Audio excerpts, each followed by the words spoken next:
Hybrid pop-top caravans have been the fastest growing segment of the Australian RV market for the best part of 10 years. And most of them are made right up here on Queensland's Sunshine Coast.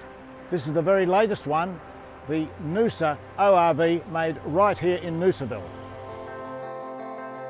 Many people come to hybrids out of camper trailers. It's not hard to see why.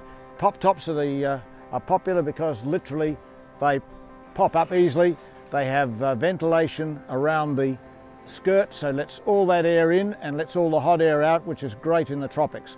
And they're just a much more comfortable way of going camping, particularly on a beach like this.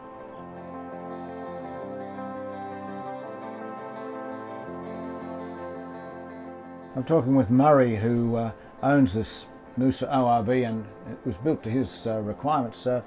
Murray, you're a bit of a traitor to your own camping origins, aren't you? You had a camper trailer. I did, Mike. We had camper trailers and tents, probably a similar story to a lot of people. Yeah.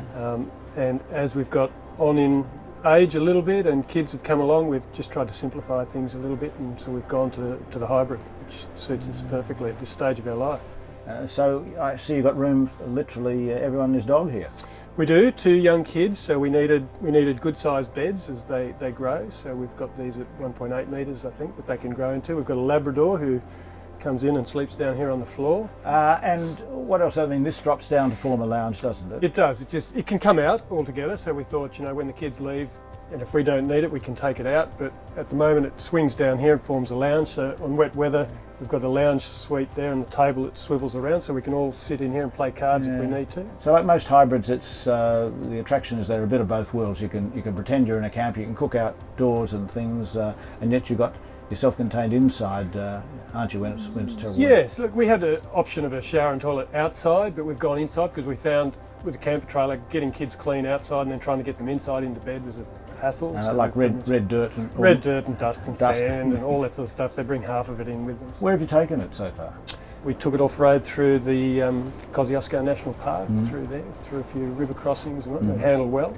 So, I mean, what are you missing in a camper trailer? It's a bit bigger. It's a little bit bigger. I mean, this build's light. It's 1,700 kilos, 16-foot van. We haven't noticed any disadvantage where we've been at this stage. No problem. It's 1.9 metres, so it's the width of the car.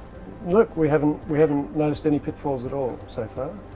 Yeah. Well, I guess the question is there room for another hybrid pop-top? And having seen the Noosa RV and what Darren Wilson has been able to produce, I'd say yes. And the reason is that while some of the manufacturers are growing quite big and have many models, there's room then for something small that's very personalised, that can be tailor-made to the individual requirements of each owner, no matter how small, whether it's that packet of Weet-Bix even.